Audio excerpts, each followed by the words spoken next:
Mic test, mic test.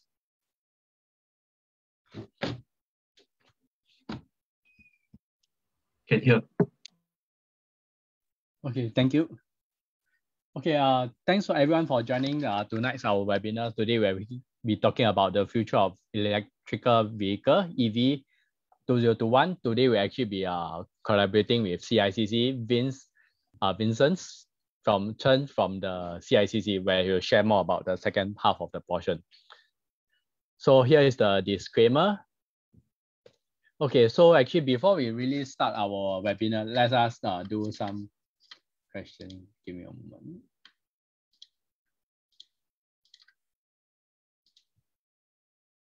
So maybe you all want to try out of these three stock, which EV stock do you prefer? Let's see what is the answer over here. Seems like Tesla is still leading. I'll close in around in 1 minute's time. Just want to take a look, see what is the view. Tesla is still leading at the moment. I think most of you have already, around 60–70% of you have voted already.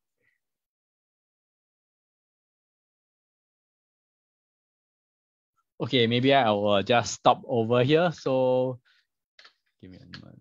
Then based on our out of these three EV cars, I think Tesla come out as the winner with 49%. Then NIO come out as the second, 40%, and Xpeng is less well known, come out as a third, 10%. So this one is just for interest. So okay, now we begin our webinar.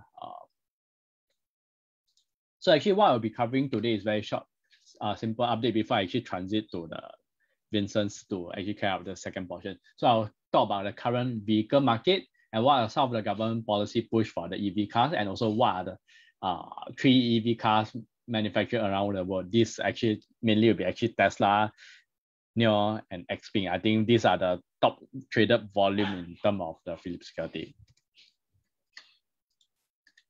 So actually, if you look at our current vehicle market, right, you can see actually overall has been actually a long-term upward trend.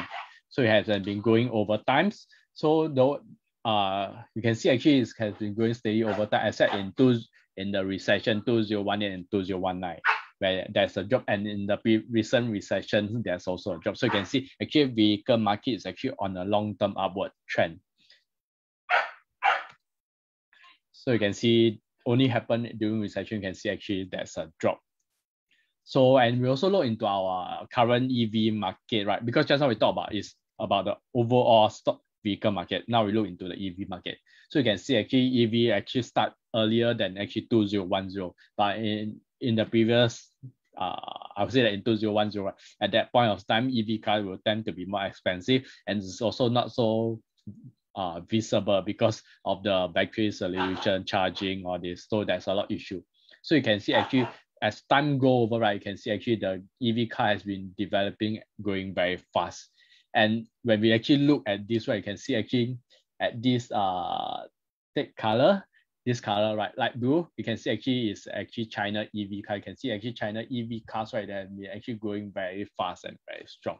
So you can see actually China is one of the market that actually started their policy to adopt into the EV car. Later we'll talk about all these policies. So it's very important for government to have policy to help EV car grow. So the next thing is talking about new electrical bus reservation. So this is actually the result as of India, Europe, South America, North America, and others. So you can see actually it's also important for public transport to go into this EV car. However, if you actually see, this is just excluding China. So you can see actually, if you put into China, right, just now the number is only in a very small number. But when you can see into when we actually included China, right, actually China really make up a big portion of this electrical bus registration. So you can see actually, you see compare the number, right, the rest of the world is just a small portion as compared to China. So we need to actually compare what is the advantage and disadvantage of EV cars. So first of all, at the current stage, right, actually EV cars tend to be more expensive as compared to the internal combustion engine. And usually they have actually shorter range as compared as as ICE, ICE, to keep it short. So we have shorter range. Even recharging battery, right, will take times. Is like, for example, now we are going petrol station, you pump a petrol, maybe you can do it around, let's say if you go in straight away have slot, you can do it within around 5 minutes. However, if you actually want to go do a charging, right, sometimes you can take more than half hour and depend on the fast charging or not. And it's also it's difficult to find charging station because there's not a lot of infrastructure built for this. And also currently EV cars, there's very limited model as compared to the ICE model. Then the benefits of this is actually better for environment, and electrical supply can be a renewable energy because you can make use of solar panel and other sources to actually generate electricity. So it's very source of renewable energy. So there are some major barriers to actually adopt into the EV car adoptions.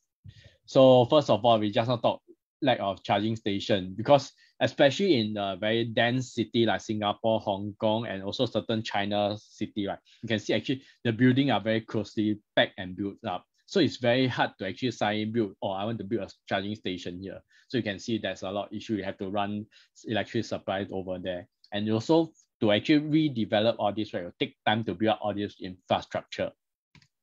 Next, charging time. I think for people who actually drive car, right, if you really compare, pumping a petrol is within 5 minutes. If you want to charge a car, you have to take 15 minutes or 30 minutes. So during that moment, what will you do? Because time is actually, for most of us, we are busy working. Time is actually means to us is actually money also. Then it's limited driving range. So I would say that if you compare to a normal ICE, right, you can actually model, right, you can see actually they have a shorter driving range at this moment. And also traditionally they have higher cost as compared to a traditional ICE vehicle, and also limited design. So you can see actually all these major barrier actually cause issue to actually the EV adoption. So we also talk about the EV car battery is actually usually make up a major portion of the EV car. So you can see in 2010, when you see that actually the EV car adoption is still very, very slow. For lithium ion battery, right, it costs around USD 1,100 per kilowatt hours at that time. As this time drop, right, you can see actually in 2020 it can drop down to around 137. So you can see actually there's a very significant drop, almost around 90% drop. But however, there's still a lot of work to be done for this to actually do. So first of all, we actually expect technology to continue to improve. Also, when there's actually more EV cars, there will be actually more EV battery being produced. So when the mass production reach economic scale, right, then we expect all these costs to drive the cost further down. When the EV car battery actually drop further, right, you can expect the EV car to become also cheaper. So there are also some challenges faced by the car manufacturing. First one is actually the car supply, the chip supply, because first of all, you have to know that actually there's still trade war tension between US and China, although we haven't really heard about them for maybe the past 1 year, but you can see that actually they has been ongoing because US is actually considered world superpower, and for China to suddenly come into another superpower, you will not be able to actually accept this also for the US side. So you can see actually there's a lot of trade war tension over the past few years. You can see even previously you talk about using Hong Kong, then you about Xinjiang. So you can see actually there's a lot of issue. So this one will actually create a supply because quite a lot of chip supply is actually manufactured in US at this stage. So that's why it can affect them. Also, we know that other than the normal EV car that require chips, right? With the technology trend of going forward, right, you can know that IoT, data center, then even our normal electrical appliances, right, all this with the smart home technology, all this actually require a lot of chip supply. So there's actually a real shortage of chip supply in the whole world. So this one can actually affect the EV car growth because everyone is fighting for the same chips. So the next thing is actually about battery. So we can see actually for battery, right, there's actually a shortage of raw material. Like we always know that lithium battery, but actually in fact, right, for this lithium battery, it consists of lithium, cobalt, and also nickel, and also even copper. So you can see actually there are a lot other raw material supply required for the battery. And also another thing is that about quality of battery. In the past, quality of the battery hasn't been so good, but now you can see actually the quality start to improve and cost of the battery also start to drop as in technology improve. So here is actually, you can see actually lithium supply. So currently actually there's also some sort of shortage of lithium supply. So you can see actually where is the major supply of this lithium battery. It's actually mainly in actually Chile and Australia. You can see actually they make up a huge portion. So currently there's actually a kind of shortage of lithium battery, but with the production, right, with the new mining, we expect this lithium battery, right, supply production to actually triple in the near future by 2025. This one will actually help to actually lessen the load of the lithium battery. And also this one may also help to lower the cost. So you can see another, just want to mention, other than lithium, right, cobalt is also another important source of raw material for the battery, EV car battery. So you can see actually for the cobalt, right, you can see actually the major production is actually concentrated in these three countries. They make up more than 90% of 80 to 90% of the total supply. So you can see actually there's really a shortage of this cobalt. So that's why it's very important for all this. So now we talk about government push for the EV car. So maybe we just come back short one about Singapore. So actually Singapore actually aim to phase out ICE vehicle by actually 2040. So in order to do that, they have to come up with a lot of effort and incentive and policy to do that. So first one, they actually set up a National Electrical Vehicle Center to spearhead the drive to promote wider EV car adoption. Then they also actually do come up with incentive scheme to actually narrow down, because some of these EV cars will cost more than ICE. So if this kind of incentive, right, will actually help to lower the cost of the EV car and actually encourage consumer to actually go towards the EV car. And also one most important thing for the EV car is actually the charging point. You can see actually Singapore is a very dense city. So if you go to a shopping mall or you see some of these shopping malls, they start to have charging station. But if you really look carefully, right, the charging point out of this whole car park lot, right, maybe it's less than 5%. So that's why it's really an issue for actually EV drivers to at this stage. So that's why we require a lot of EV cars charging station to build across Singapore, and they intend to do it by 2030.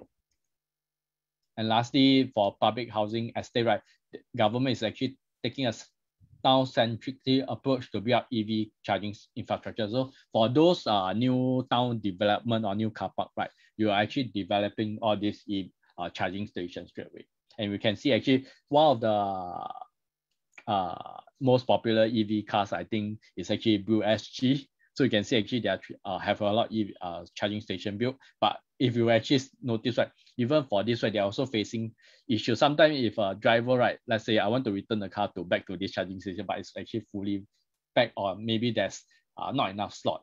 That's also another issue. So you can see actually for charging station, it's actually a critical issue to be resolved.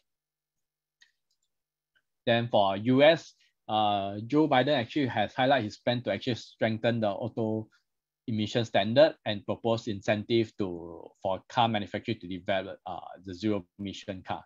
So currently is still in the administration is still in the process. You can see actually he faced a lot constraint actually trying to push his budget, infrastructure budget, and also certain budget. So you can see actually this one may actually take a while to actually resolve. So some of his policy has want to actually move consumer incentives to buy battery powered car. And then, so for some state like actually California, right, they actually have the state already have start to give rebate for consumer to actually buy into all these electrical vehicle. Then encourage fuel efficiency vehicle manufacturing. Next, you will intend to actually build 500,000 EV charging stations throughout the country. So you can see in Singapore wise, maybe it's not an issue, because if you want to drive from one end to another, at most you take 1 hour or slightly more than 1 hour if there's actually traffic jam. So in this case, we don't really face this kind of issue. But if you go to a big country like China, to US, sometimes you have to drive from one state or one so-called one place to another place. You may require to drive over 200-300 kilometers. At this point of time, right, you can see actually this one will be very critical for all these kind of EV car if there's actually no charging station in between. Oh, I think this is a repeat. So Joe Biden actually also intend to replace the entire federal vehicle fleet with the EV car. This is still actually in the proposal stage also. So you can see actually for the Joe Biden, he's actually very concerned about renewable energy and clean energy also. So that's why EV car is one of the things that you actually tackle. So China is actually, we just now see is actually the largest EV cars, and I'll expect them to continue to be the largest EV car due to the population also. So China has the largest population. Second one will be actually India. So China actually plan to phase out the conventional gas burning car by 2035. So what they do, actually, they started a subsidiary as early as 2009. So you can see actually this one have really helped China to narrow down the gap and make them into actually the largest market for EV cars. So they also set up a zero emission zone using EV tax credit and fuel efficient standard, right, to make EV car a more attractive proposition to the manufacturing, consumer, and businesses. And they also do a lot of priority to encourage building of this EV charging infrastructure as one of the top priorities. So you can see actually, we always say China may not be developed. Actually, China has already planned way ahead and started in terms of all this EV car development. And currently have actually reported around 800,000 plus of EV charging station, and they actually intend to add more because for China, they are actually a big country. So they actually need much more EV charging station. So lastly, before I go to the next portion, last portion, so maybe I'll ask another question. So because we always all know that there's actually two major technology of this EV car. One is actually using the swap battery, where you go to the swap battery station and swap the battery. The other one is actually using fast charging. So maybe you do a poly to see actually which technology do you think is actually better. Quite interesting. Maybe I'll hold for around another 20 to 30 seconds, and we see what's the result.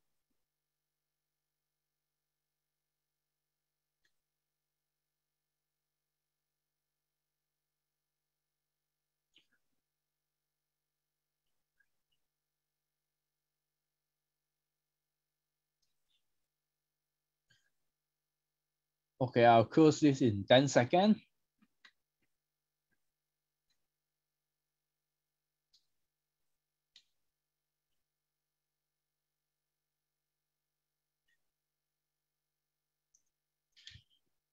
Okay, most people actually choose fast charging instead of the swap battery. Quite surprised, I would thought most people actually prefer swap battery. And someone also actually talk about using spare battery. Yeah, it's another way. Okay, so maybe I'll continue with the next portion. Later we discuss this again. So first one, I actually talk about Tesla. So anyone want to make a guess who actually founded Tesla? You can type your answer under the chat.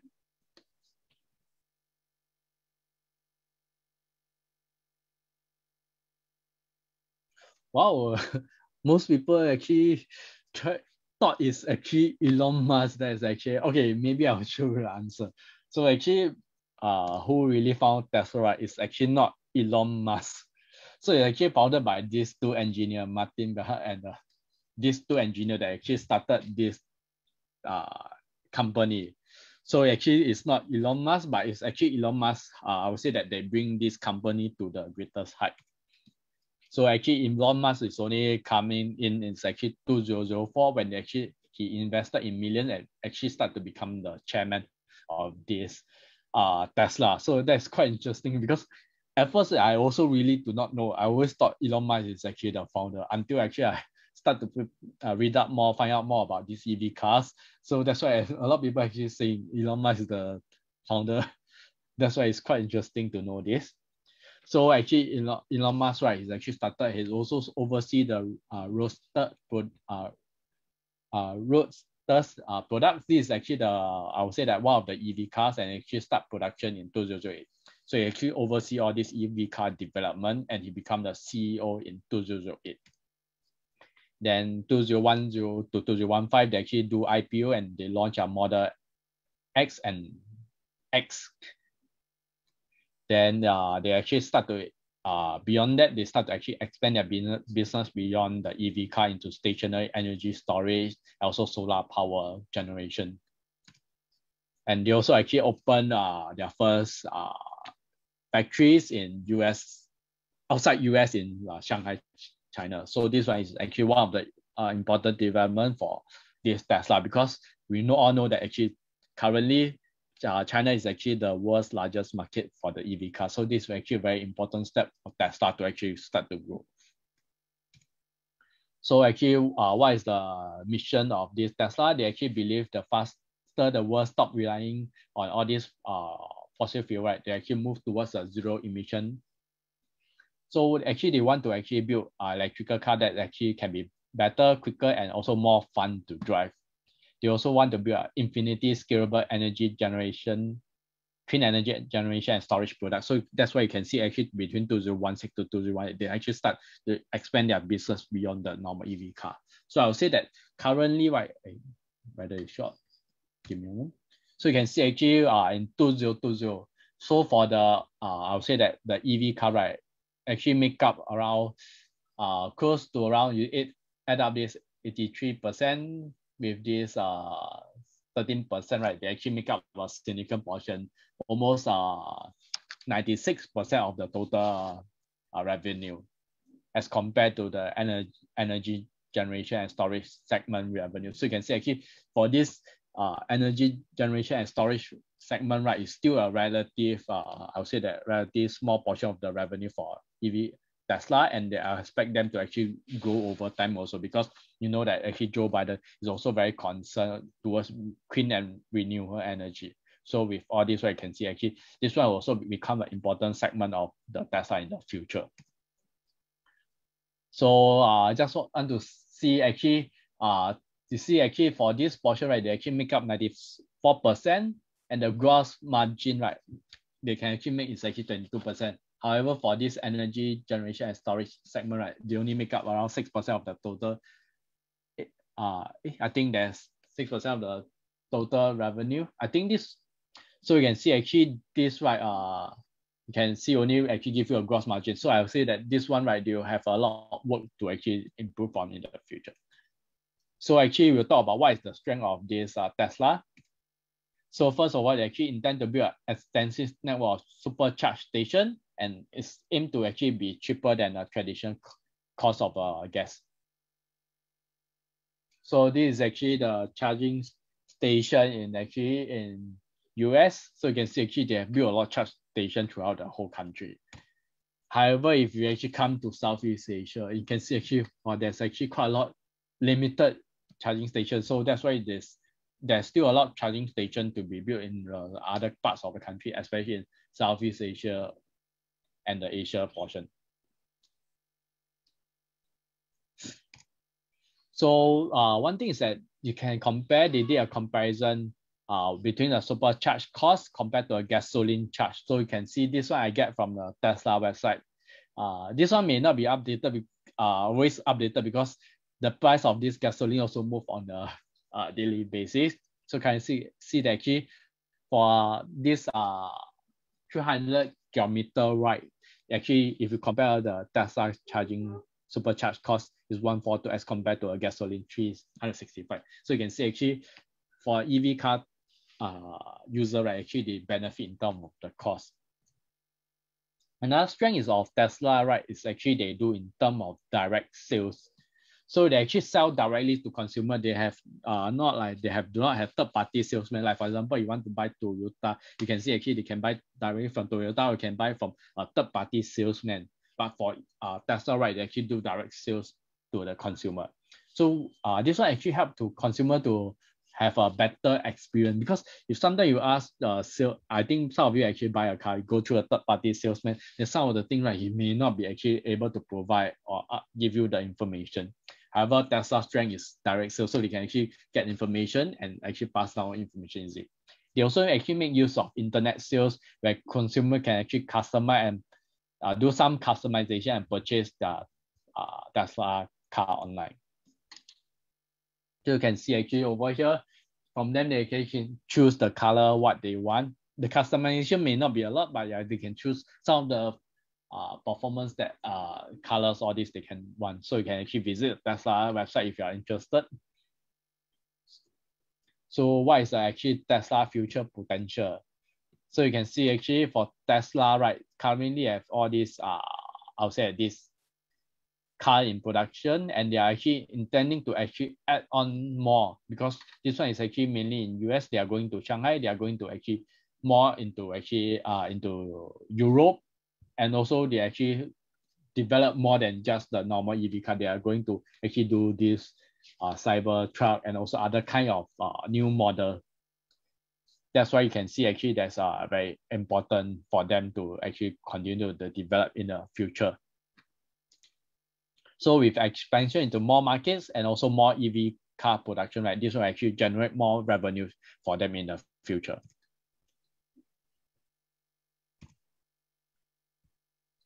So maybe just a price, because later everyone will ask about Tesla potential price. So actually I get information source from CNN. So actually they actually tabulate all these stock price forecasts.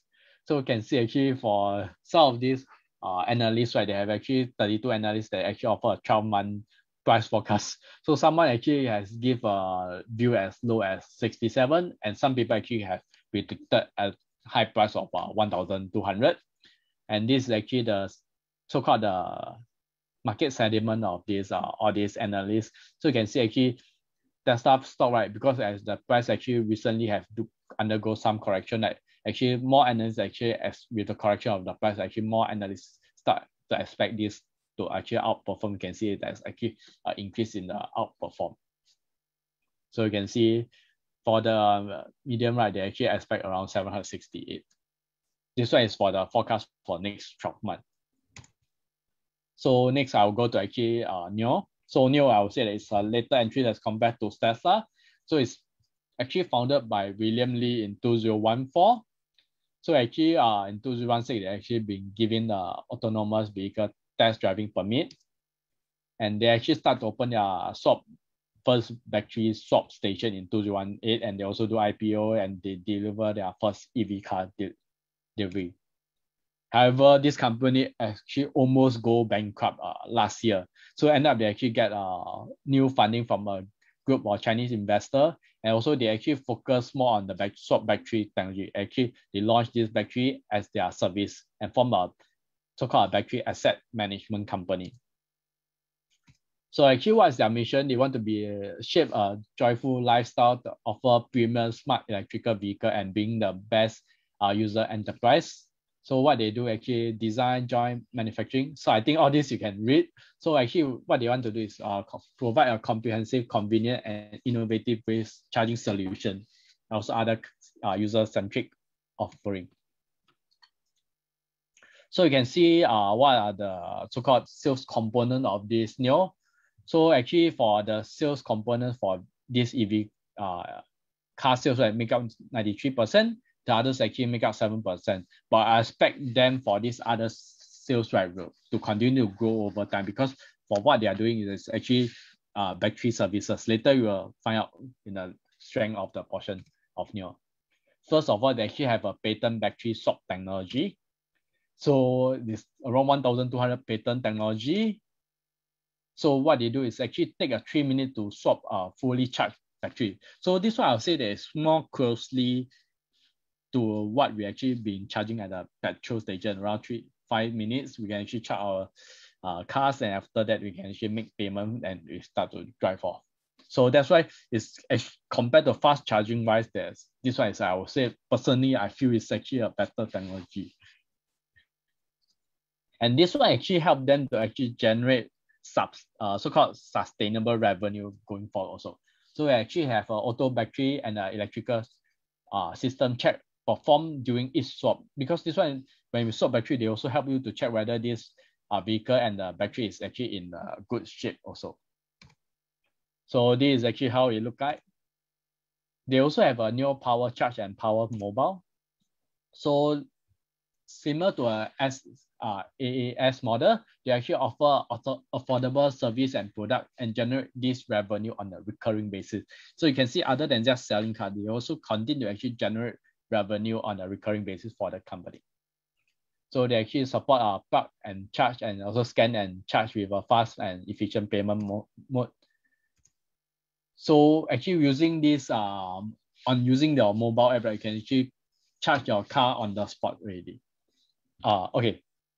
Okay, this one is before I come here. So actually this one is the normal charging station. They also actually offer so-called a power bank for the car, because let's say if you are driving in the outside of the city, there's actually no charging station. That in that case, sometimes you can come to a place that you totally run out of battery. They actually can offer really a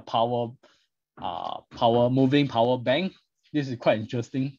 So they'll come over to your car spot and help you to charge the battery on the spot. So it's actually a very interesting model that I see. So battery as their services. So actually what they do is, actually for this, right, they do not just offer for new car, they actually do partnership with new energy vehicle. It means that actually they offer this kind of services to other EV car producer. So that's why I say this one is actually an important source. Other than just developing an EV cars, they actually help other EV cars. So later we'll also look into some of this partnership. So for users who are inside, they actually purchase the electrical vehicle and also subscribe for the usage of this battery pack separately. So actually when the subscribe for this will actually enable the user to actually benefit from a lower vehicle purchase, and also more flexibility in the battery upgrade option and assurance of the battery performance. So you can see, actually, if you just buy a vehicle with all these services, right, you can actually buy a EV car at a lower price as compared to if you just buy the car without these services. So if you want more detail, you can read out more information. So this is just a small screenshot. So you can see, actually, they do a lot of partnership with all this. You can see Ford actually partnership with NIO on charging, as actually other EV cars, they're also looking in terms of this deal also. So you can see, actually, for NIO wise, they actually start to look a lot of partnership. And recently, they also work with this Sinopec to enter into actually strategic partnership to launch into this new generation of battery swap station. So you can see, actually, for NIO, right, other than just develop EV cars, they want to develop battery as a swap battery technology and offer to other EV car producers. So here are the potential price target by considered by CNN. So you actually have as low as 17.17. I can't see the 70.89 to as high as 90 plus. So you can see, actually, for NIO, right, actually for the analyst wise, you can see there's less analysts covering this, but they are actually more positive about this NIO potential price. So lastly, I'll cover one is actually Xpeng. So Xpeng is actually co-founded by Henry and Xia and Hertao. So they have been given the autonomous vehicle driving, and it's also in 2018, the first EV car in 2018. During the fundraising, they also include Alibaba and IDG Capital. Then they start second EV cars in 2019. They also actually hire vehicle. So this one is another interesting model for this Xpeng. Means that actually we working with some of these vehicle fire, means that you rent out the car for rental. And also during the fundraising, you could include Xiaomi as a strategic investor also.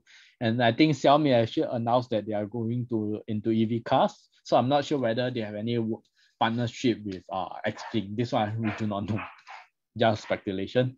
So in 2020, they also actually have another fundraising with Alibaba and also Qantas Investment Authority. Then they also launched their new EV cars and joint venture with actually this TT Choosing and start the IPO. So their mission is also, I would say that all this mission, right, for them is actually they want to make driving with technology and more fun, smart. So actually they respect the traditional manufacturing and strongly believe that quality manufacturing is the foundation of this smart EV. So they actually form a strategic partnership framework with this Xiaozhu car services. So actually these services, right, like Didi choosing is actually, if you actually go into China, right, in Singapore we call what is called Grab services, but in actually China wise they actually talk about this Didi, where you actually call it car rental. So it's the leading platform over there. So actually they do in terms of more of rental and also maintenance services platform. So you can see for them currently, vehicle sales make up 95%, but I expect with this in the growth of these EV cars and rental service, maintenance service, other sales will continue to grow over time also. So actually Xpeng's strength is they actually have one of the longest autonomous drive. So they did a test over 3,600 from Guangzhou all the way to Beijing over this 2,100 kilometer highway. They actually achieved average of 0.71 human drive intervention. It's actually one of the lowest intervention, and they actually set a new benchmark for this long distance autonomous driver by the mass production cars. So you can see actually this road right is actually to cover one of the most complex and yet representative road condition in the driving scenario in China to really test on these EV cars. So this one is actually really a huge achievement for Xpeng. So because for the car rental services, right, actually it's still quite and maintenance is still quite a relative model. I can't really get much information on that. So actually for Xpeng, there's actually less analyst cover as compared to Tesla. You can see actually for analyst wise, they are also generally quite positive on this Xpeng. They offer a price of 37.07 to as high as 70.41. And most of their consensus is actually giving a buy. So you can see, okay, one thing is that now we actually look in terms of EV car deliver. So you can see actually Tesla, they actually started earlier. So actually they are, in terms of the number of EV car delivery, right, is actually much more as compared to NIO and Xpeng. However, when you actually notice, right, when they actually, in terms of percentage increase from the previous quarter, right, actually they are actually moving in the same trend. So actually when, let's say when there's actually so-called COVID being affected, all this, you can see actually their production did have a drop. Subsequently, actually they start to recover. So I will expect for their EV car development in the near future, right, will be affected due to this limited of the battery supply and also due to actually the shortage of the chips. So because sometimes there are much more players than just these three EV cars. There's also, you can see actually like General Motors, then also Ford, and also other Toyota, all these, they actually enter into EV cars. So these three EV cars, they may not be also be the dominating player in the future also. So sometimes it's also good to have actually exposure using ETF. So some of these ETF, you can take a look is, for example, the first one is actually iShares, is IDRV. And in case you actually want to focus more into battery, right, and materials, right, you can actually look out into this ETF BATT. Then for lithium battery, there's another one is actually LEAD. And lastly, today we have CICC, where we actually present more information on the view on this EV car. Yeah, ETF is actually so-called car. So just to update on this, so they actually have access to global companies that operate in all these new transportation method, passenger flight, and including electrical vehicle and autonomous driving, and also shared mobility. So shared mobility, like that you share more about this information, is actually quite new. And they also exposure to companies that leading in the vehicle connectivity, Internet of Vehicle, and also intelligent mobility. And also they also do offer exposure to all these lithium ion battery and also metals. So you can, due to this electrical vehicle adoption. So actually for this ETF, right, this more of a wide one for is some of these ETFs that I shared just now, right? Some of them I'll just focus on autonomous driving. EV cars. Some of them are actually focused on battery, but for this is actually more comprehensive. So some of their top holding, they also see NVIDIA is actually one of the important chips maker for this EV car. And I think if I'm not wrong, I can't remember, if NIO are also working with them to actually work on the next generation of these chips to do autonomous driving also. Yeah, so they have actually, NIO is also present over here, so you can visit, find out more information for the EV ETF. So you can see actually the performance of this ETF has actually grow over time. So next, I will actually hand on to Vincent to actually carry on the second portion of the webinar. Okay, thank you very much, Mike. So yeah, very comprehensive presentation. So I'm going to continue with my presentation here. So I'm going to share my screen. So everyone can see it, right? Yes, we can see. Okay. Maybe you want to go to the... Sorry, say it again. Okay, yeah, just continue. Thank you. Okay, no problem.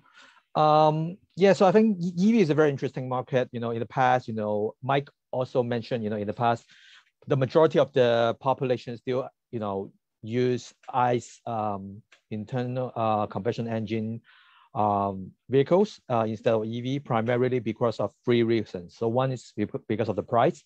So EV is in general more expensive, mainly because of the battery costs, and also the availability of the charging station. So if you buy an EV car, but if you cannot charge your EV conveniently, that would kind of give you a lot of inconvenience. And also on the mileage or on the range. So I mean, right now it's still in one refill, it's still easier for ICE traditional vehicles to go further compared to EV. But we expect this to change, especially for this year, and we expect this year will be a very important year for EV market to break out.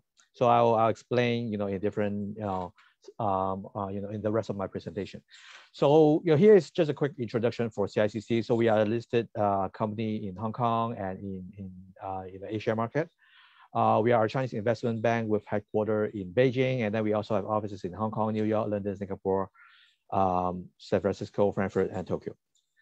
So when we talk about the EV market, maybe we can kind of step back a little bit to look at how the automobile markets grow in the past few years.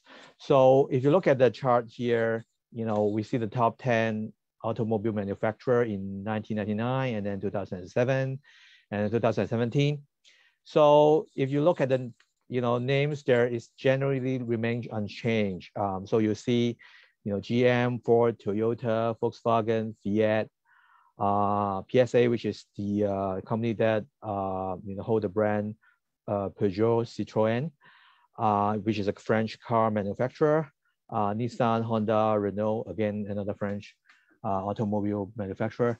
They are always in the top 10 lists in the past 30 years.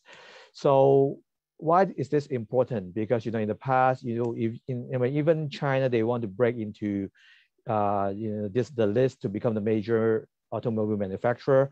It's proven to be extremely difficult. But with the transition from ICE automobiles to electric vehicles, is a huge opportunity for companies like China, for a country like China, to become a dominant EV manufacturer because of a different technology, because of a different infrastructure and ecosystem.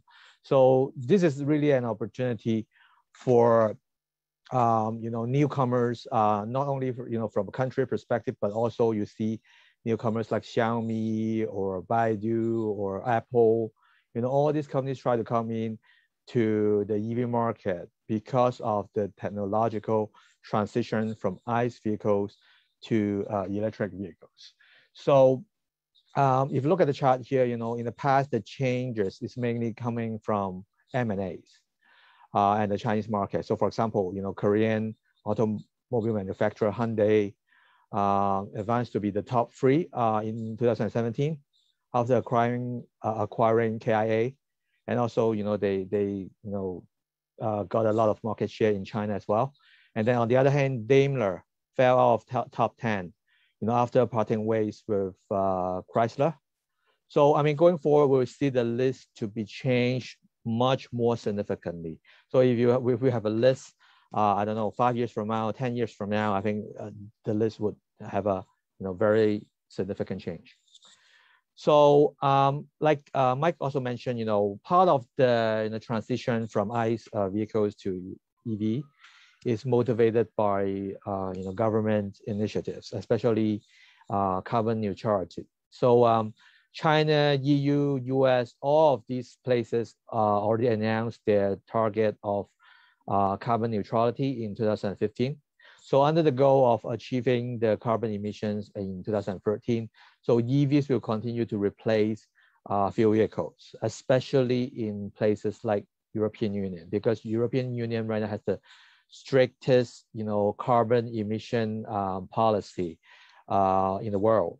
So basically, you have to reduce the carbon emission from the vehicles by 15% in 2025.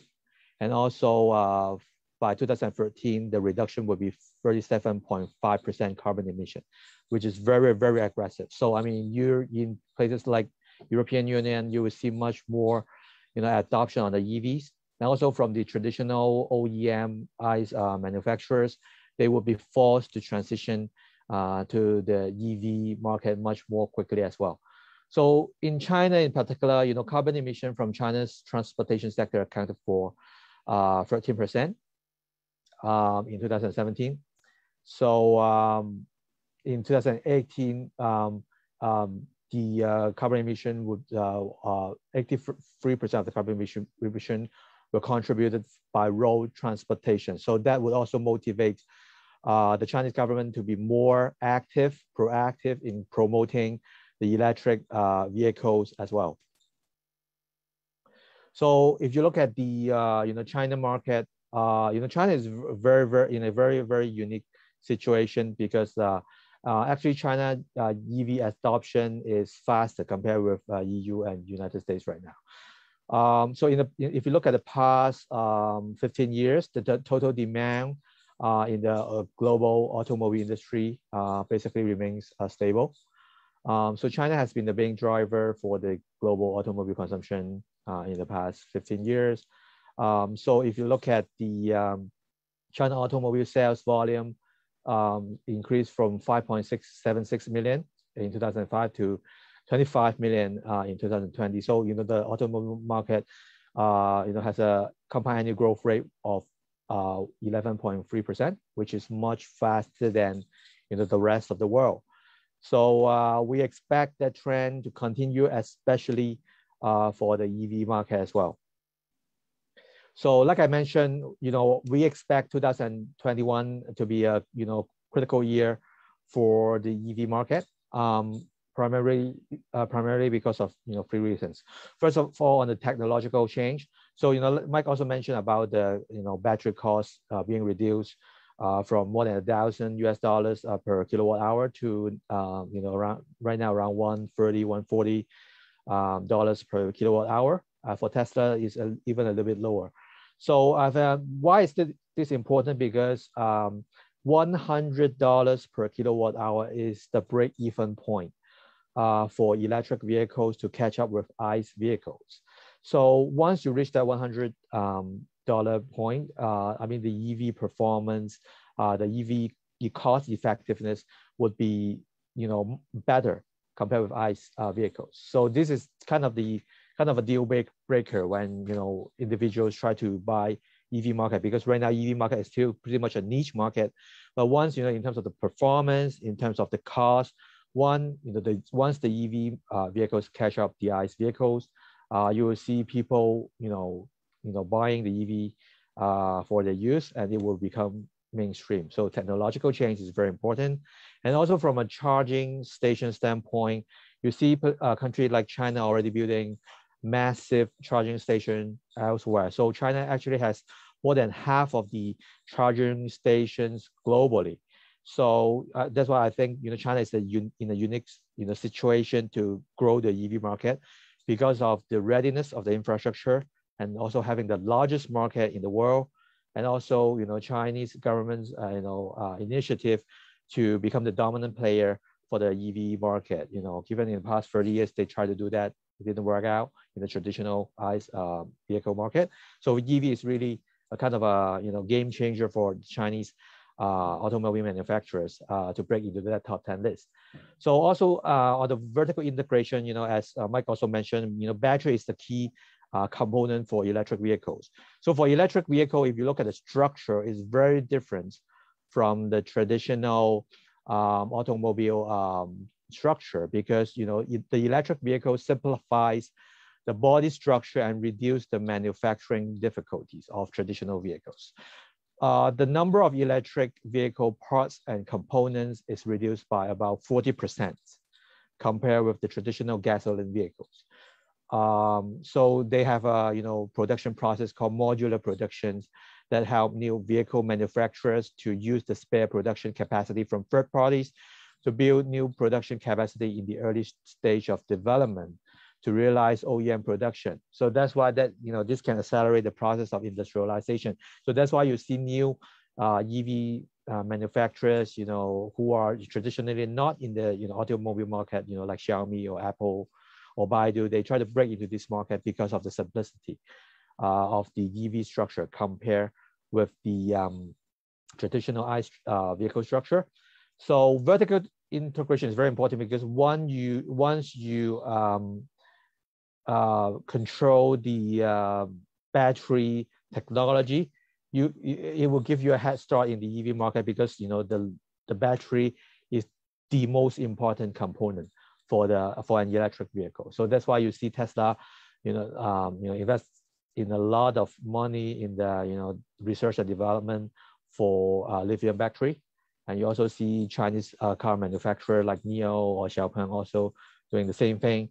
So even for traditional traditional car manufacturer like GM, they try to form a partnership with LG Chem, which is the second largest battery manufacturer in the world, and try to launch a factory in the US to produce the lithium battery for GM. So this is also very important to form this kind of alliance for EV manufacturers. So going forward, we'll see a lot of companies coming into this market. You will see the traditional automobile manufacturers starting to massively producing EVs. The new car manufacturers like the ones that Mike mentioned, Tesla, NIO, XPeng, also will step up on their production capacity, and also new technology players like Apple, Xiaomi. These guys will also jump into the market. So we will see fierce competition going forward in the coming 5 years. So kind of a introduction on the kind of EV 101, if you will. So these are all these names that also, I think Mike also described. So what are BEV, HEV, NEV, PHEV, REEV? So I think the key words is BEV, because BEV is basically the pure electric vehicle, the battery electric vehicle that can be charged with external power source. And then we have HEV, which is the hybrid electric vehicles that cannot be recharged using external power source. So it's a combination of internal combustion engine, the ICE vehicles, with the electrical battery propulsion. So basically you can charge your battery with the internal traditional combustion engine, but you cannot recharge using an external power source. This is also part of a transition stage for EV, and countries like Japan also focus a lot of development on HEV as well. Whereas countries like China or EU, they will just adopt BEV or PHEV right away. And for NEV, it's basically in China, it refers to the new energy vehicles with both plug-in electric vehicles and HEVs. But in the United States, NEV is talking about electric vehicle that given to what they call the neighborhood electric vehicles that have speed limitations. So they have different meanings in China and in the US.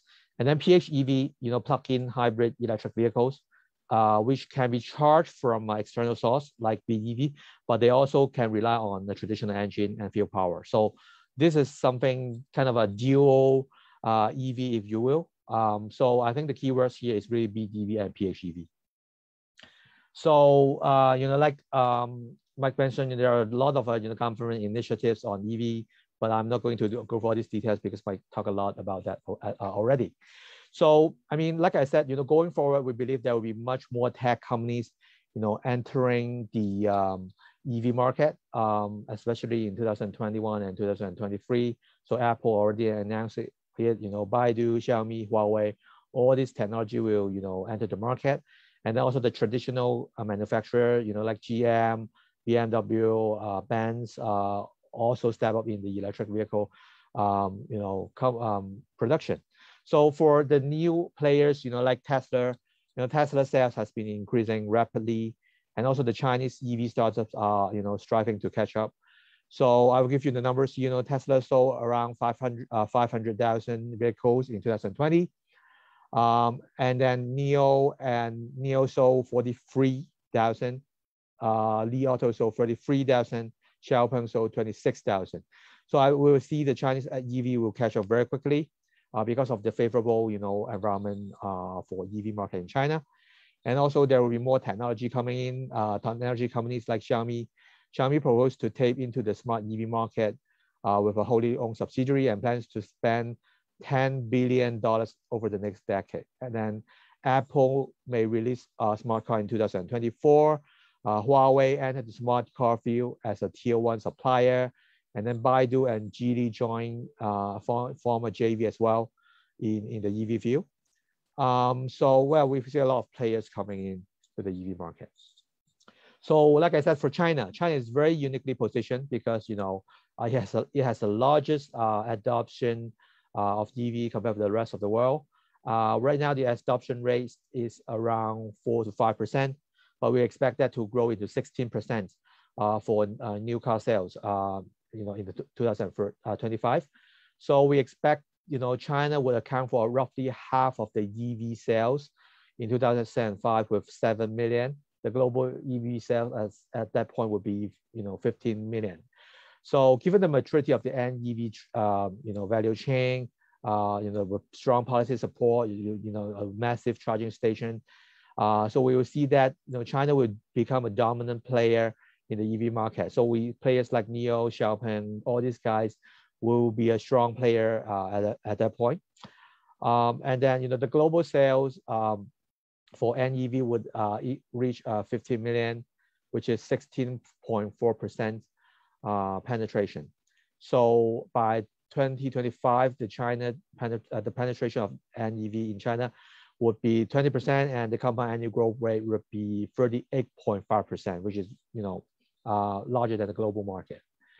So in China, NEV, the new energy vehicle penetration targets, drive our forecast to 14 million units by 2030, which is, double that of 2025. At that point, it will be 47% penetration. So, like I said, the Chinese government made it very, very clear that they want to be the dominant global leaders in electric vehicles. They have a strong, ambitious target for NEV. They want to sell in 2020 and 2025 with the aim of 20% penetration. And also the government agent, Ministry of Industry and Information Technology, set an NEV target score for manufacturers. So basically, as a automobile manufacturer, you have to have some sort of resources, R&Ds, and also sales on the EV market. So you cannot just focus on traditional car production alone. So this will definitely drive the EV production from traditional car player as well. So for the demand for BEV in China is less reliant on government regulation, which is the case in Europe right now.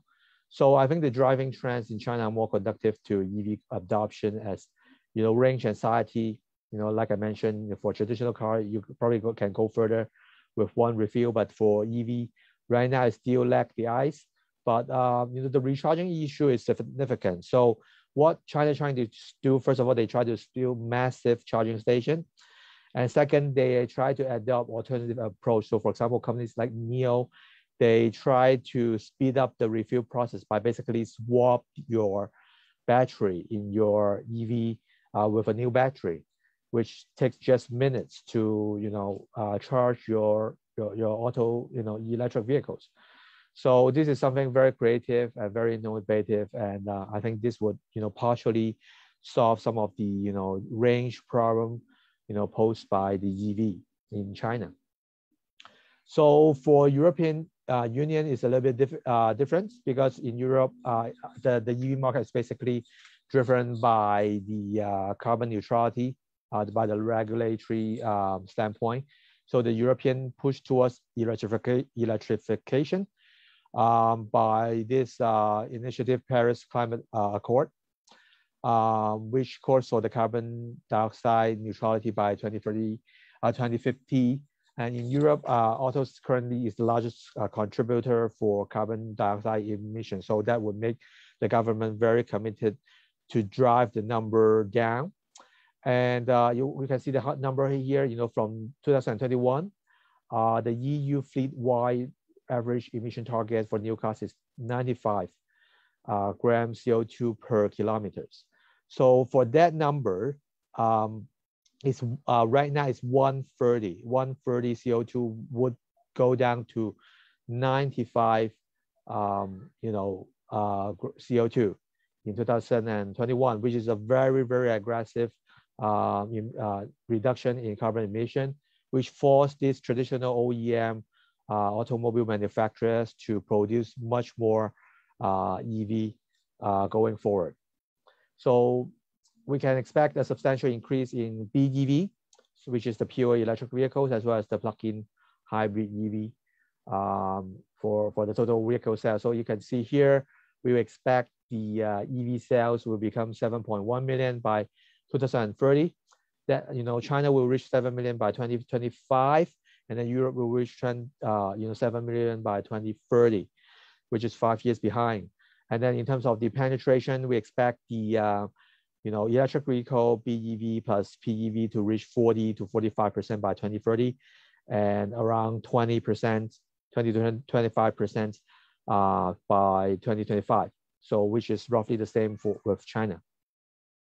So for US a little bit difficult, because for US, the regulatory pressure is much less prevalent compared with Europe and also in China, because in the past, in the Trump administration, actually there are not much initiative for automobile manufacturers to transition into the EV market. Basically Trump administration favor more on the traditional energy sector. But as the Biden administration came in last year, we expect there will be more initiative and more subsidy on the EV production.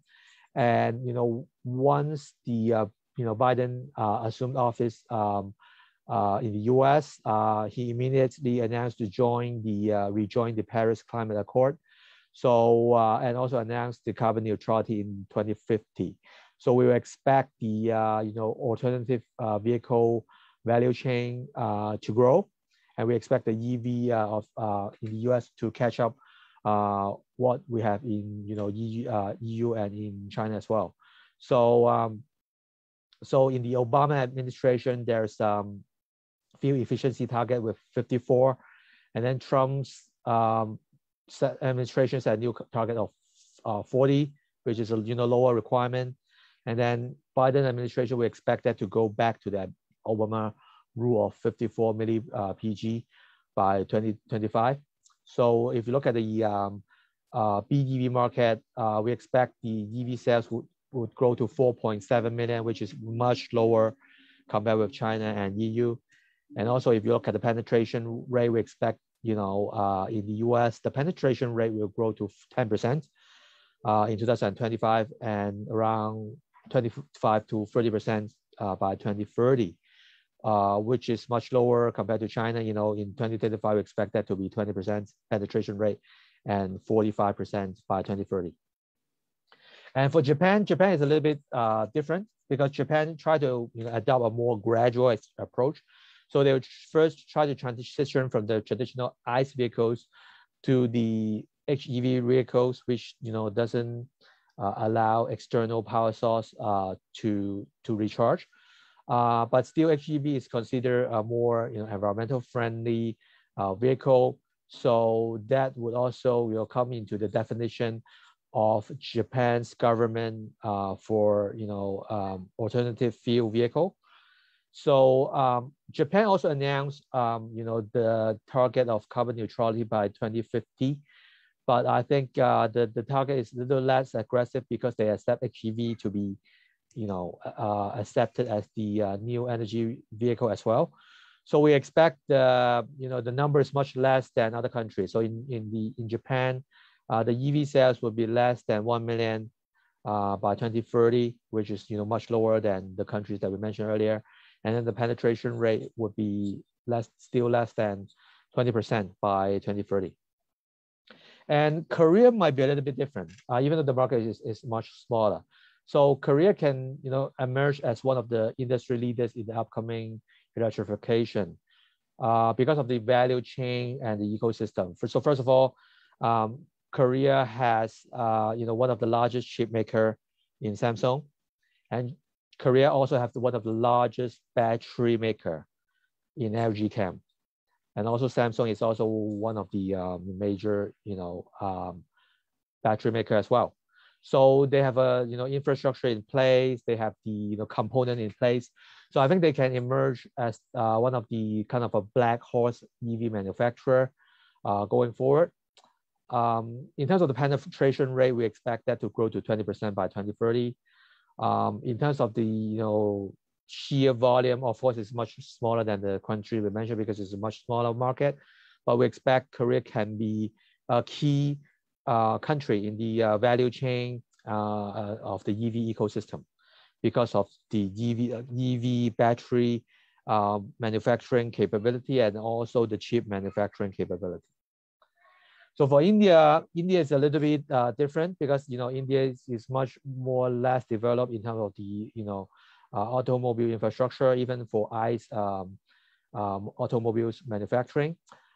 We expect the emergence of lithium cells would continue to grow, but we expect that to be much lower than the countries that we mentioned, and also the penetration rate will be much lower.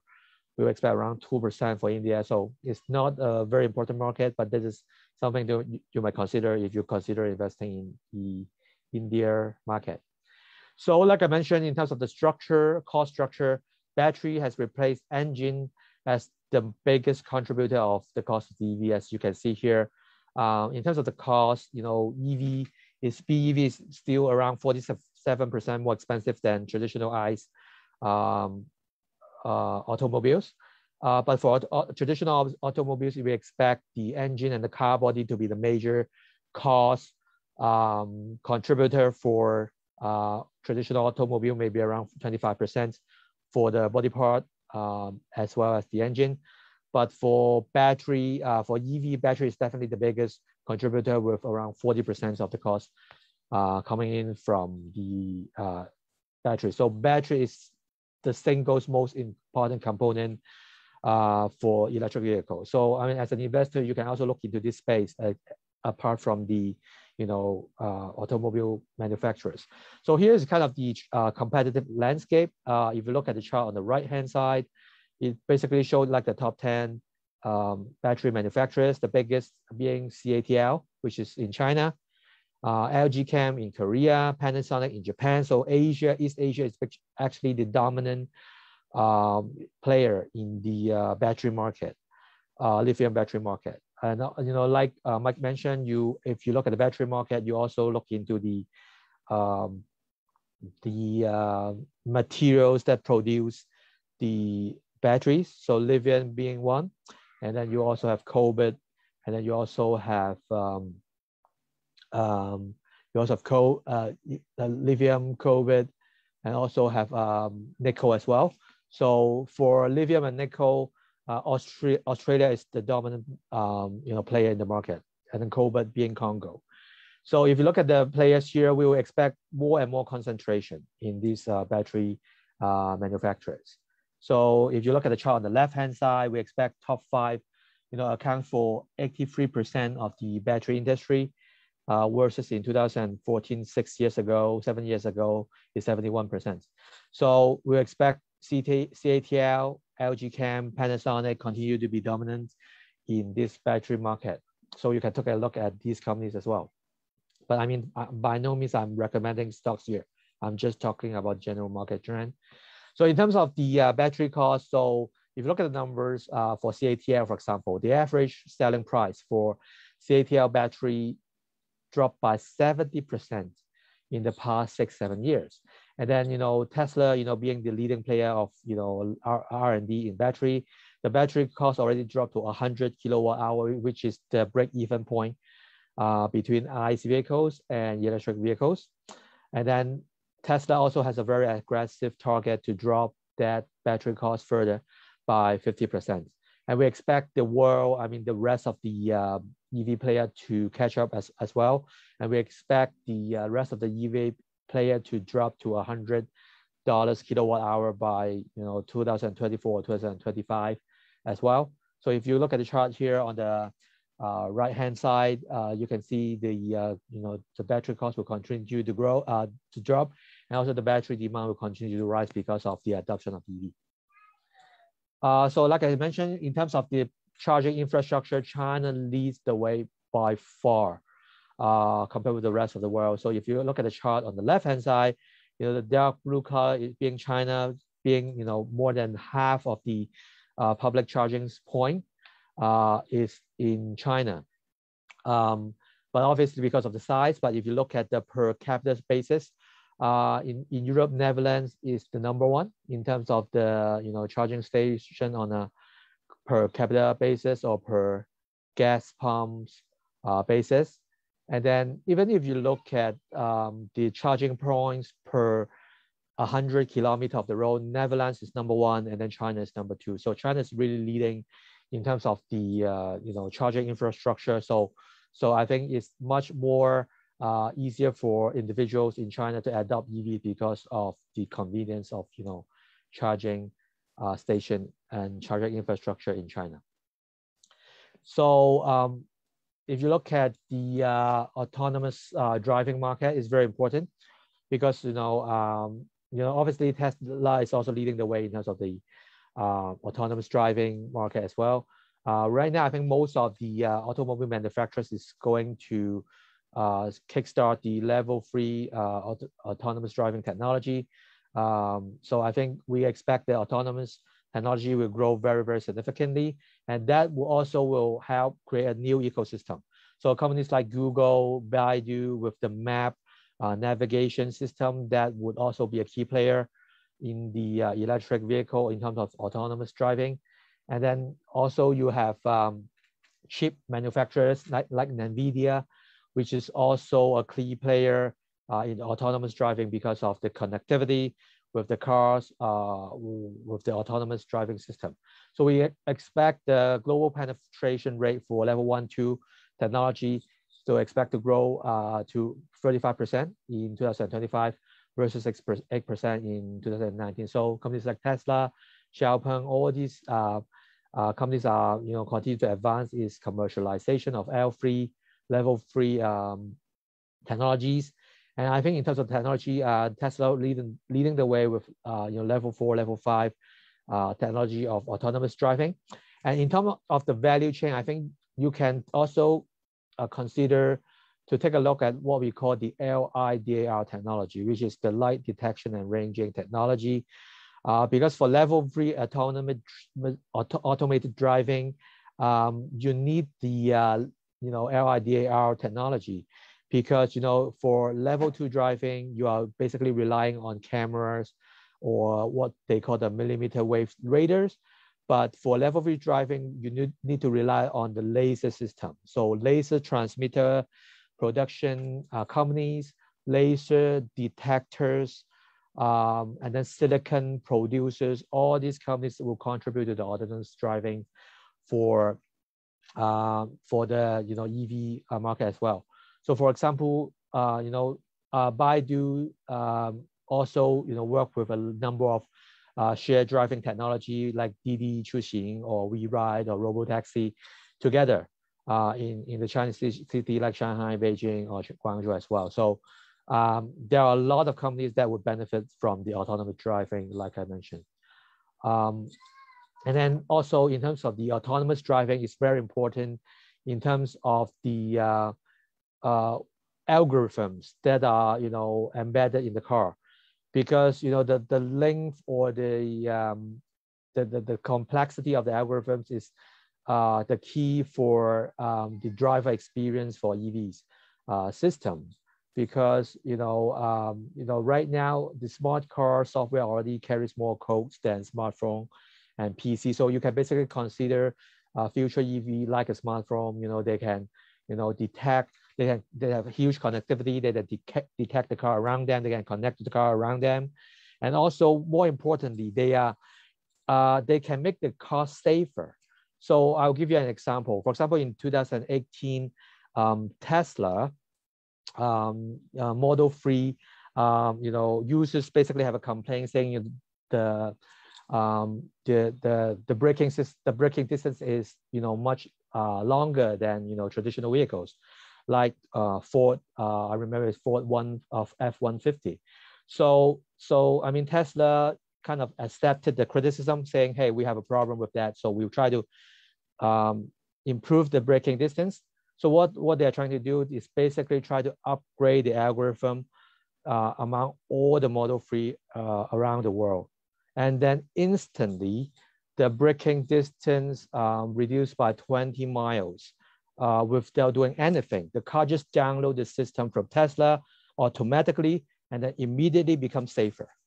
I think this is nothing sort of amazing, having a car, configuration altered without doing anything.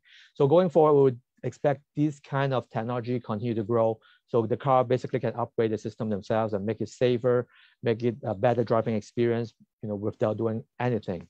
With the EV manufacturers just upgrade the systems.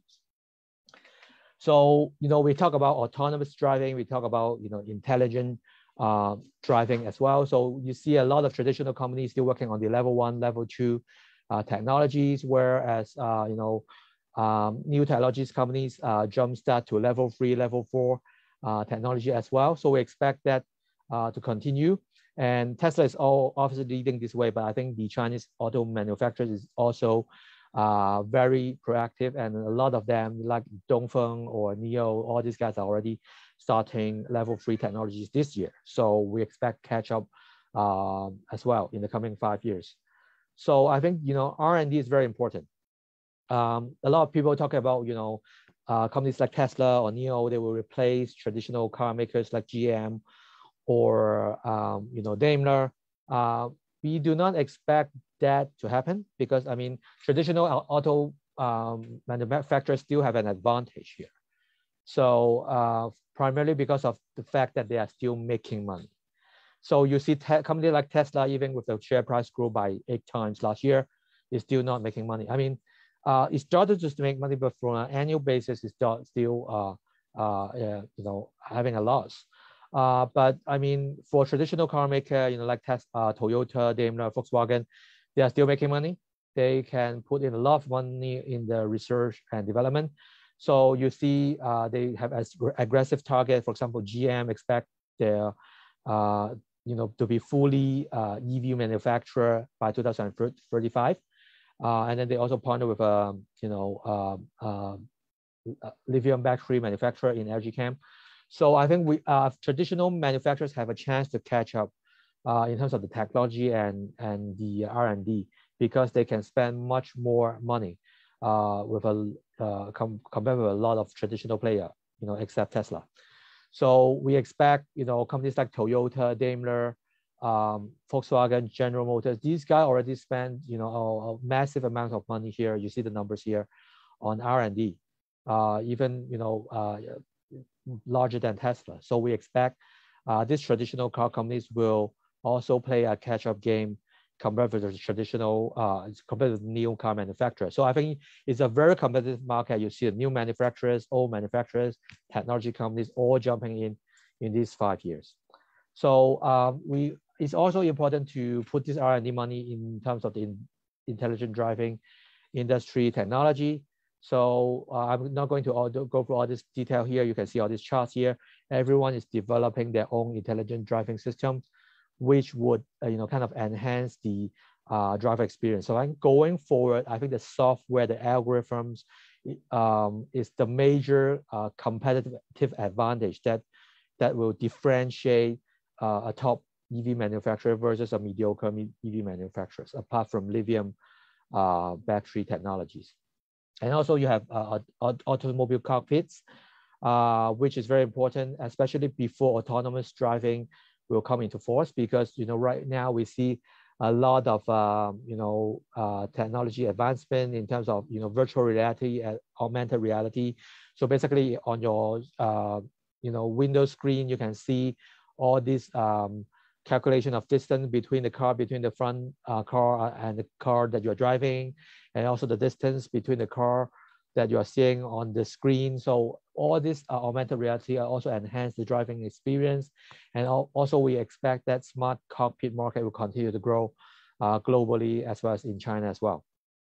So, we talk about a lot of different things. So, electric vehicles, batteries, and then the vehicle connectivity, autonomous driving, shared mobility, all these create an ecosystem for electric vehicle going forward. So I think as an investor, you should look at the big picture, not just the car manufacturers or the EV manufacturers. You should look at all these companies that surround the ecosystem that would actually benefit from the new ecosystem. So first of all, the EV market, like I mentioned, we talk a lot about the EV market already.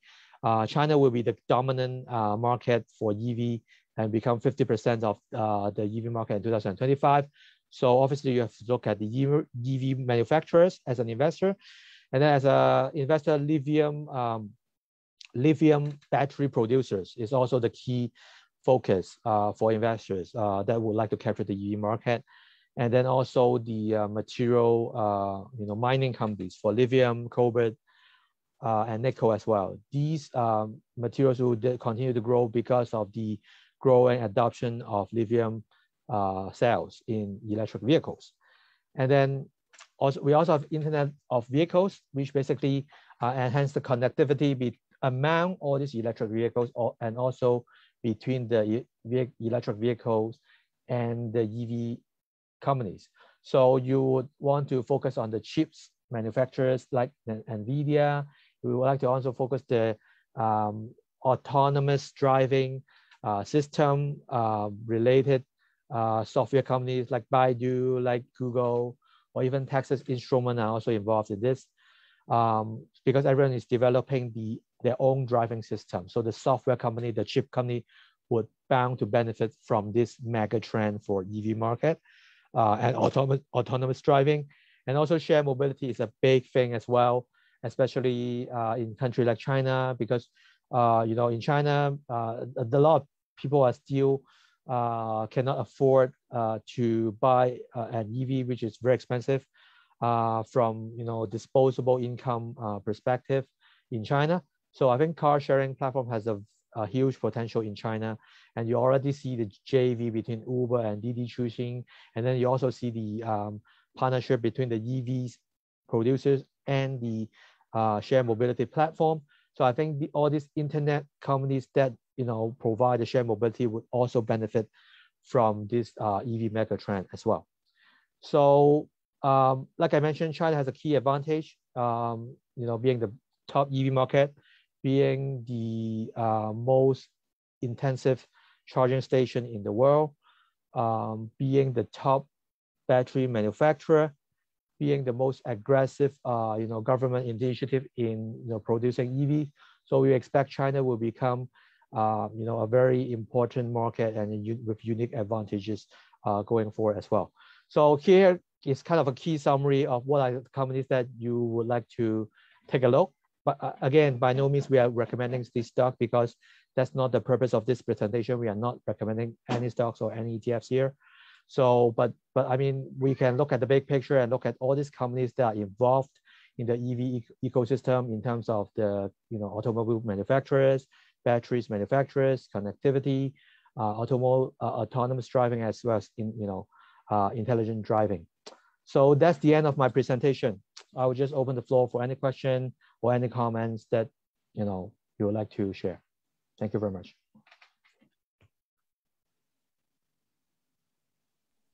Okay, thanks Vincent for your wonderful presentation to cover all aspects. So maybe we'll start off now to select a few questions. Let me see. Okay, so I think first one, actually the first question is actually asking about what should we invest based on the EV trend, EV car manufacturer, EV related raw material and commodities. So actually I think for his portion, right, actually he's actually, okay, maybe can I take over sharing of the screen? So in case actually you're interested in actually one of the ETF, right, actually there's, let me give a moment. Let me try to share the screen.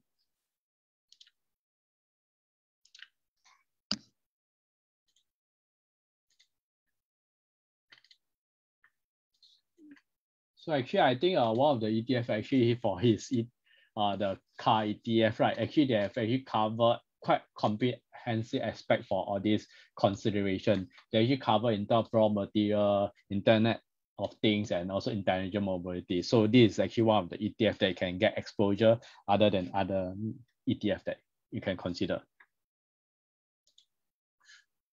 So just now, there's also another question asking about traditional car manufacturer as compared to counter the Tesla, NIO, XP, and Li Auto. So actually, I think just now, Vincent has also shared on this because they actually, maybe you want to share again about what they actually do for the traditional car manufacturer as compared to counter Tesla, NIO, XP, and Li Auto. Sure. Yeah, I can talk a little bit. So, like I mentioned, I think traditional car companies still have an advantage, even though they adopt that EV initiative a little bit late, a few years late, in fact, compared with the companies like Tesla or NIO. But I think they still have a key advantage because they are still making huge profit. Companies like Toyota or Daimler or Volkswagen, GM, all these companies are still making a lot of money. And now that with everyone jumping into the EV bandwagon, I think traditional automakers will spend a lot of resources in the R&D category. So, I mean, if you look at the new auto manufacturers, they actually has a history of less than 10 years. So in terms of the technology accumulation, aside from Tesla, I don't see a key advantage of these new manufacturers over the traditional manufacturers. So if you look at the R&D expenditure, actually I have a chart that I showed earlier. If you look at the R&D expenditure for example, for NIO, XPeng, and Li Auto, it is 2.5 billion, 1.7 billion, 1.1 billion RMB. But for companies like Toyota, Daimler, Volkswagen, General Motors, they are spending $9.6 billion US dollars, 7.4, 16.9, 6.8. So generally from 6 to 16 billion US dollars versus 1 to 2 billion yuan, which is like 10 times of the scale. So we expect, traditional automakers will catch up very, very soon in terms of the technology, in terms of the lithium cells, in terms of the ecosystem. We see a lot of partnership already forming in terms of the, traditional automakers with the battery manufacturers, as well as to the, connectivity, the navigation systems, also with the chip manufacturers. So I think with the resources traditional automakers has, we expect that catch-up game will, will happen very soon. I think Tesla still have a key advantage in terms of the autonomous driving, in terms of the battery cost, which is, I think, at least 4 or 5 years ahead of the competition right now. But I think traditional companies has an advantage in terms of the financial resources they can put in, the more partnership they can leverage, they can immediately get battery producers providing exclusivity to them. So I think that would also boost to some of these key players in traditional car makers. So we don't think in terms of the potential, we don't think the traditional automakers will kind of go downhill in terms of the prospect. I think traditional automakers still have a chance to play catch up, especially if you see Tesla being market cap rose like 8 times last year, I think traditional automakers still have a chance in terms of, from a fundamental standpoint. Okay, thank you. So I think there's another question actually asking about what are the other vendors that actually offer retail battery as a services. So actually from what I know, actually in the past, right, Tesla also do actually offer swap battery, but after that they actually give up on that so-called businesses and they actually start to offer on fast charging. So other than this, I think there's very small startup companies actually they try to offer this battery as services. Like for example, in US is actually Ampere. All these are actually non-listed company at the moment. So actually it's very hard to invest in this.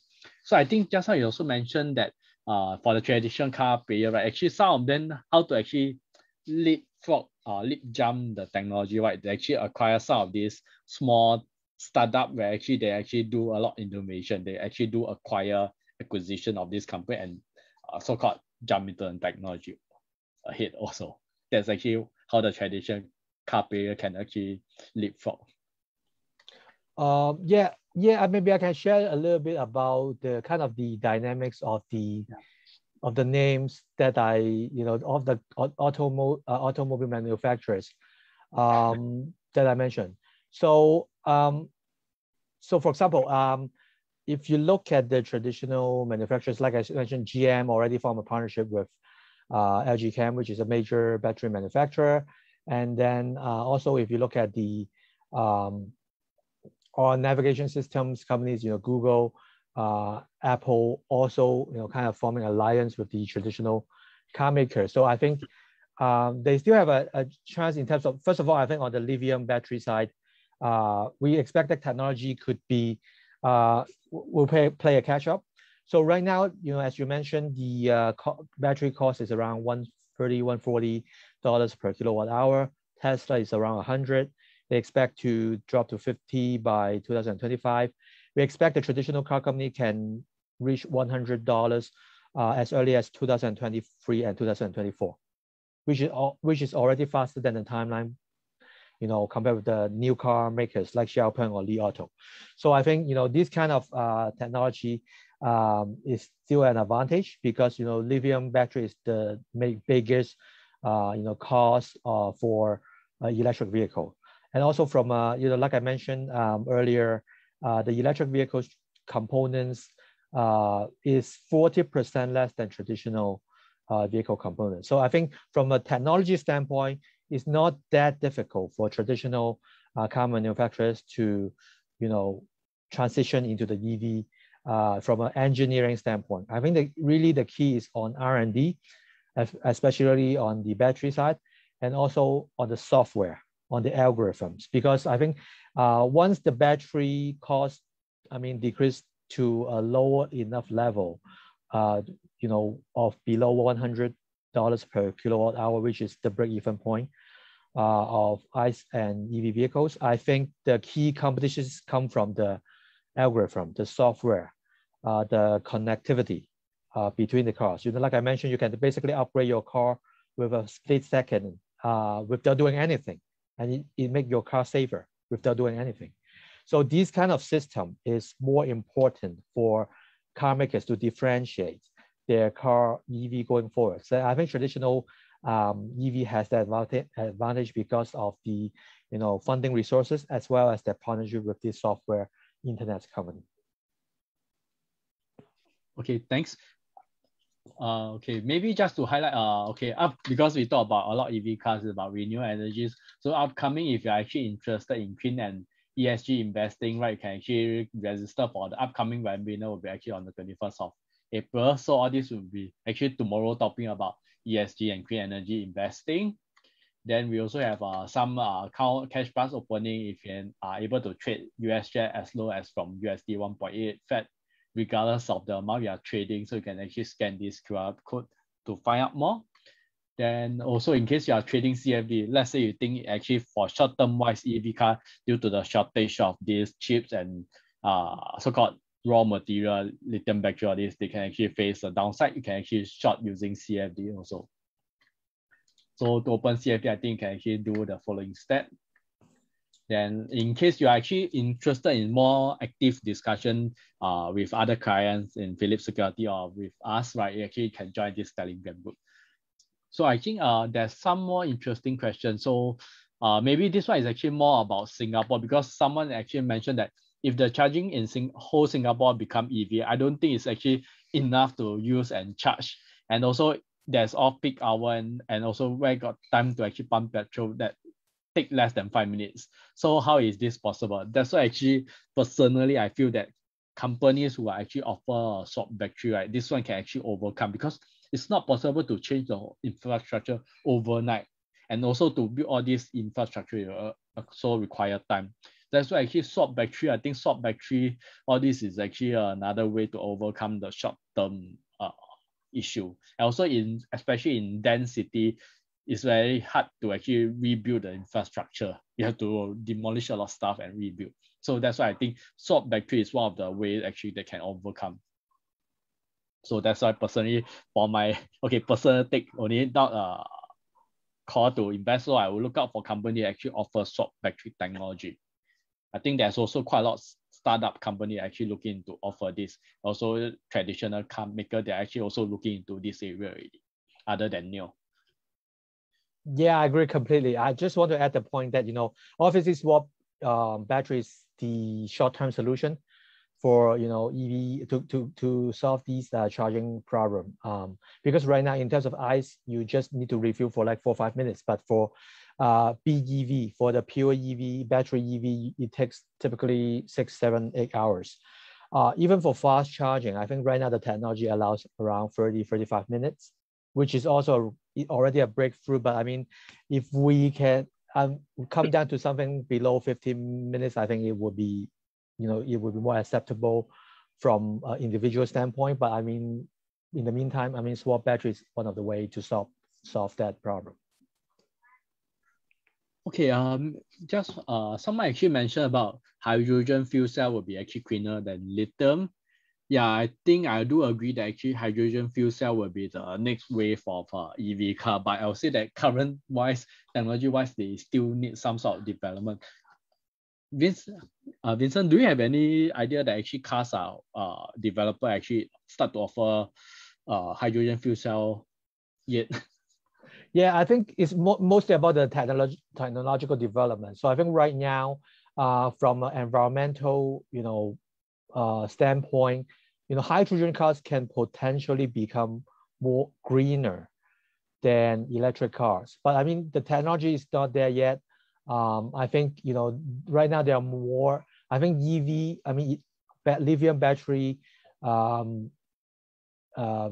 electric vehicles has a faster track to become, readily accessible and adopted by individuals compared with hydrogen. Because for hydrogen, the problem of hydrogen fuel vehicle is really to get the hydrogen, like the pure hydrogen, as a fuel. And right now there's no direct or clean way of kind of reversing that electrolysis of the process of water, because you need to get that hydrogen element from water. And it sounds easy, but I mean, from a commercialization standpoint, it's still very difficult, because the process of separating hydrogen from water needs high amount of energy. And I think right now it's technological still, infeasible to make it, adopted in commercial vehicles. Yeah, but I think long-term wise, yeah, it's good to actually look further. Yeah, I think some of this, there's also quite a lot of startup company in US are trying to do all this hydrogen fuel cell. So I think there's a few companies that out there. So maybe we'll later share inside the Telegram group. Okay, I think beside Tesla, which vendor has the largest volume of sales? I think you are referring to EV cars. I know that actually BYD do offer do have a quite substantial sales from the EV car, but I'm not sure whether they're actually in the number 2 position for BYD. BYD is definitely top 3, but I mean, they have different focus. So Yeah. Tesla obviously focusing on passenger vehicles, whereas BYD focusing on like the trucks, the bus, the light, lorry and things like that. So yeah, they have different focus. But in terms of the number of EVs that produce, I think they are definitely top three. Yeah, okay, interesting. Because I think BYD, I think also for EV cars, they do actually separate in terms of different category. Like for example, some of them actually offer for premium car services, premium EV cars, some of them actually to the mass market. China do have a lot small, very small player that actually can offer a few $1,000 kind of very small EV cars, right? If I'm not wrong.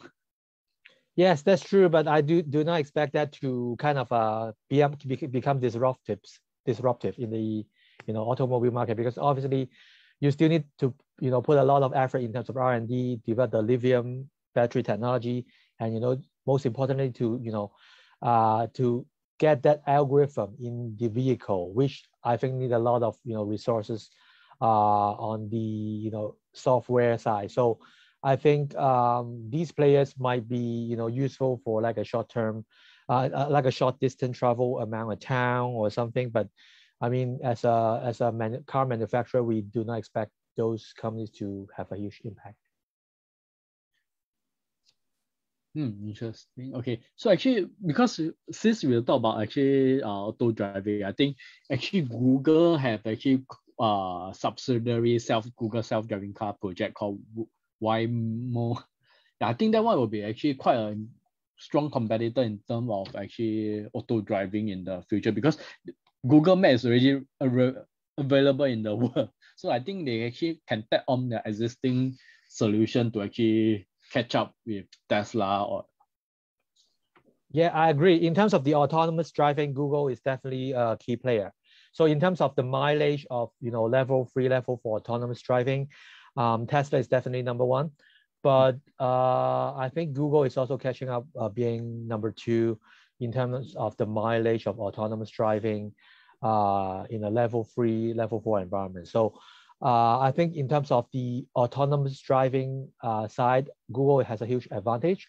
But I'm not sure in terms of the battery side or the electric vehicle production side, whether Google can do it alone or they would like to basically partner with someone else. I think we still need some time to kind of observe their approach. Yeah. Okay, let me see what other. Okay, someone actually asked, will the traditional car workshop fall away since the EV car companies will probably not allow their technology to be readable, accessible? I think, yeah, this one actually definitely affect the traditional car workshop. So that's why I think in case some company are still doing this traditional car workshop, they can actually, business-wise, they will be definitely affected in the long run. Yeah, definitely, because the components are massively different. And so all these engineers, the know-how has to be basically relearned again.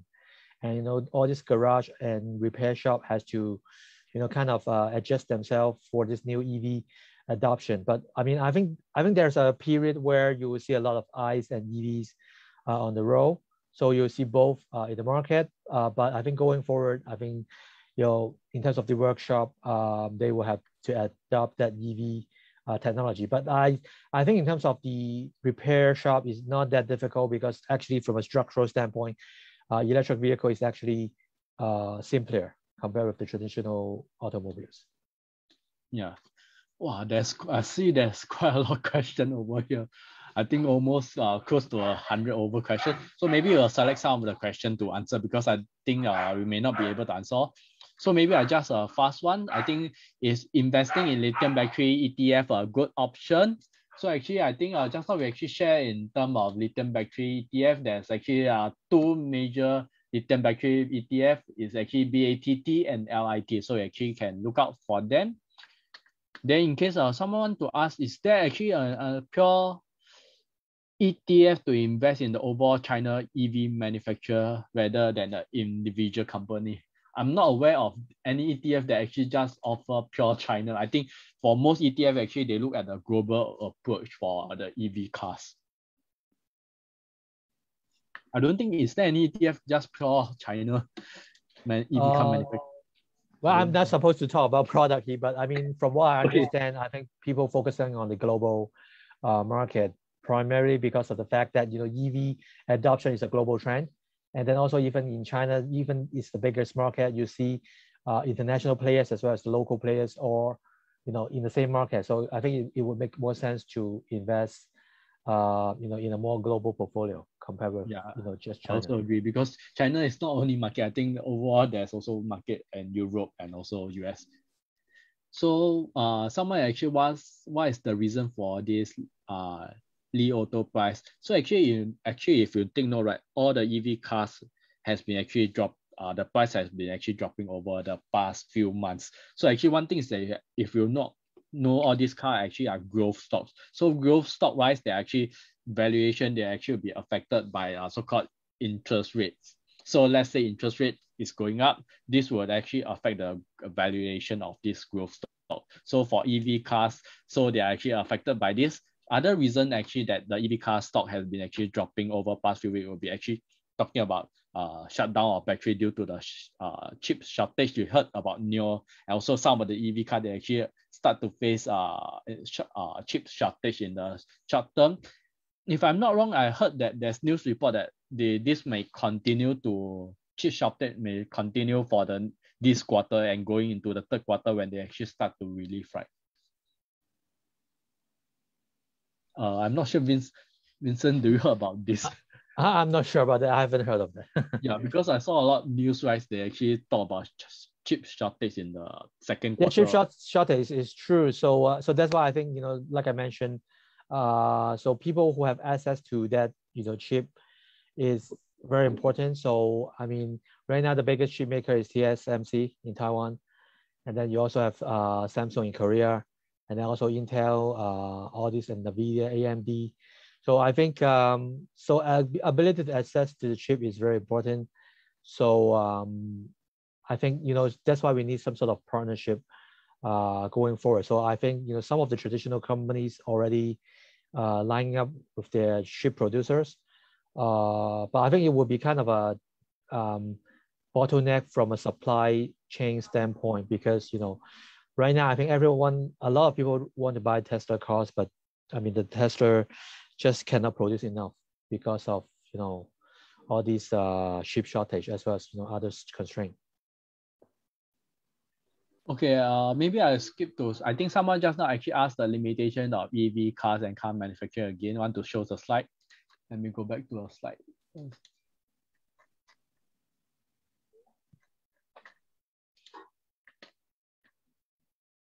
Okay, there's two portions. One is actually major barrier. Just now we actually talked about charging station. So actually charging station, I think a lot of government actually are pushing forward to the charging station. Then charging time, I think for charging time, they actually need to work on fast charge solution. Even with that, I think they still take a while. So I think technology-wise, they have to improve on that. Limited drive range, I think for that way, right, actually what they actually can resolve is actually by having more charging station. Cost-wise will actually really depend on the lithium cost of the lithium battery actually to drop over time. Design-wise, I think the car manufacturer has to come up with design. And for the challenges, it's actually mainly the chip shortage and also the battery so-called shortage. And also one thing is that when we actually go from this so-called from this cycle, right, actually you can see that actually there's the rise in the commodity due to all these raw material. So when there's rise in the commodity cost, right, indirectly will actually affect the profitability of all these EV car. And also other industry also they'll be affected.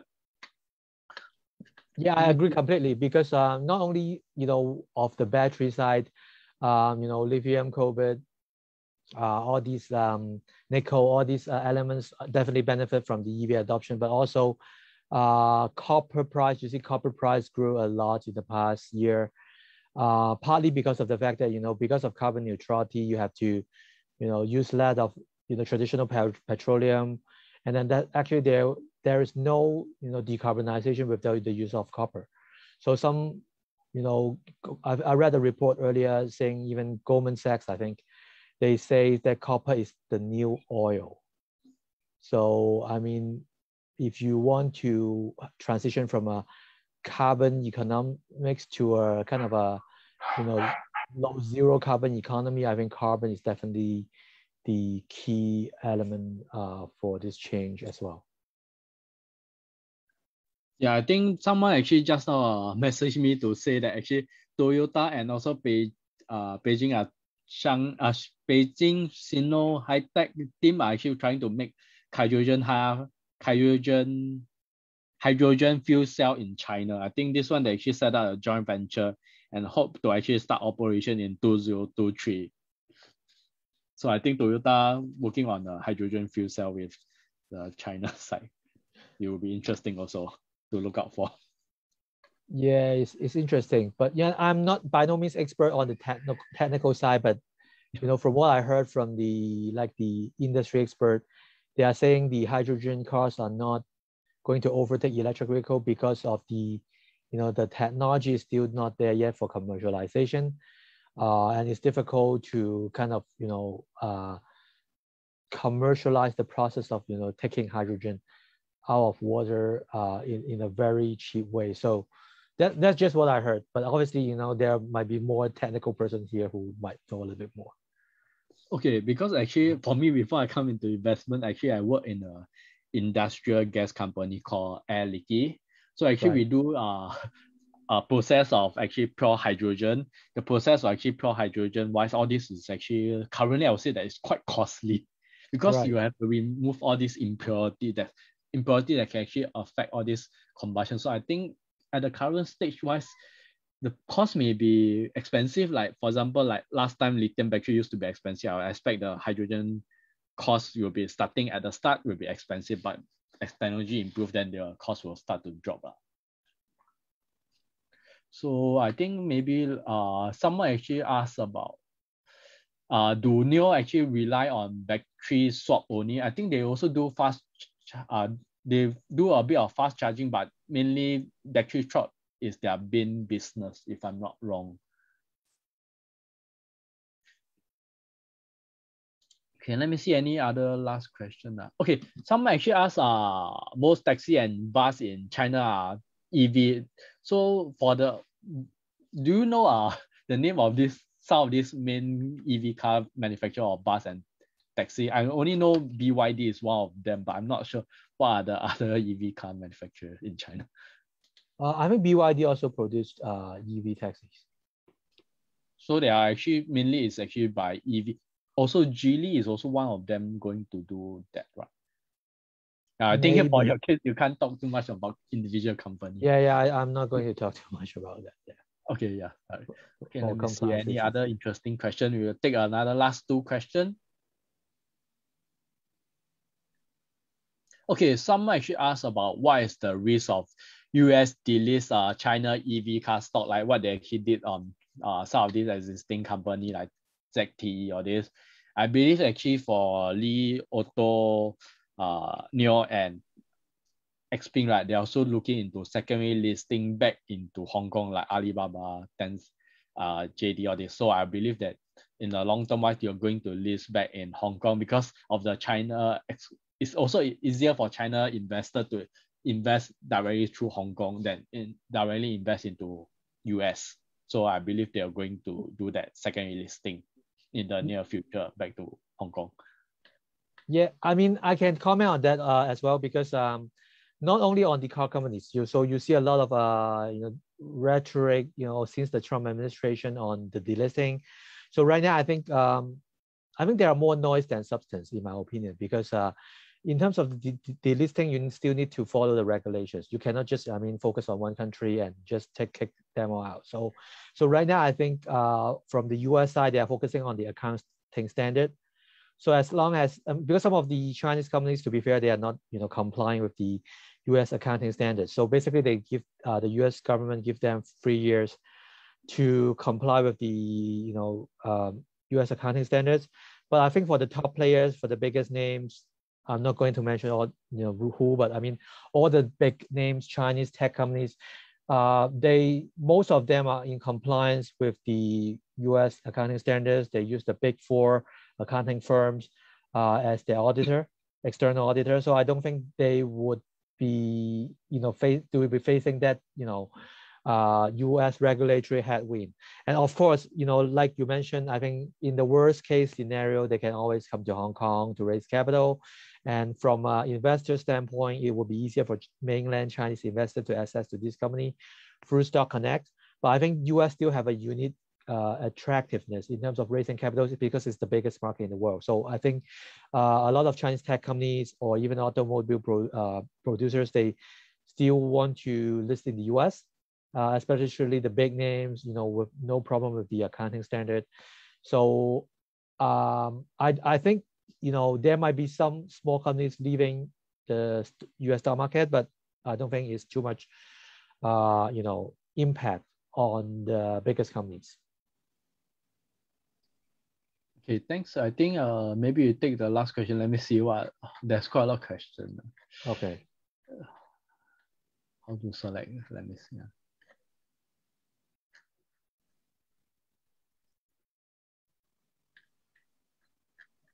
Okay, maybe one question for you. I think someone actually asked what is level 1, level 2, level 3. I think most people will be actually want to know more about this. What is the difference between level 1 to level 5?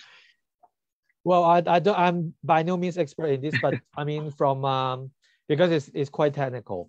So right now, most of the EV producers are able to achieve level 1 to level 2 autonomous driving, and in order to have full adoption of autonomous driving, meaning, I mean, there will be no driver in the city, everything is autonomous. You have to achieve level 5 autonomous driving, which is kind of an industry standard, if you will. So right now, Tesla is leading the way. I think I have a chart, not in this presentation, but in another report, showing the adoption. But yeah, I can't show it here though. So right now, Tesla is probably the leading in terms of autonomous driving, in terms of the mileage, and also in terms of the technology. Right now, they are already starting to test on the level 4, level 5 autonomous driving.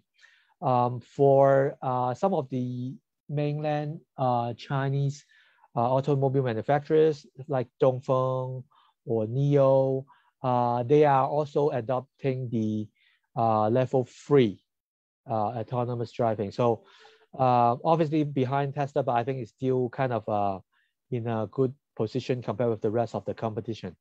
So in terms of the technology, level 2 mainly relies on cameras to detect the vehicles and the obstacles around the driver. And they also have what they call the millimeter wave radars, which is basically kind of the sensor around your car to detect the object, pretty much like the sensors that you use for your parking.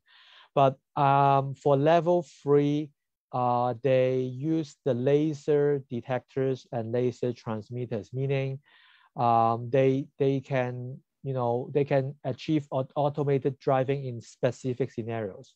So for example, in expressways, so you can use the laser detectors to detect the real-time situation. They have a 3D modeling algorithm embedded in it. So basically they can kind of imagine what's going to happen, when you are driving, so they can kind of predict or anticipate what is going to happen. For someone, is there a possibility that someone just run into the road, or if they also detect the weather situation as well.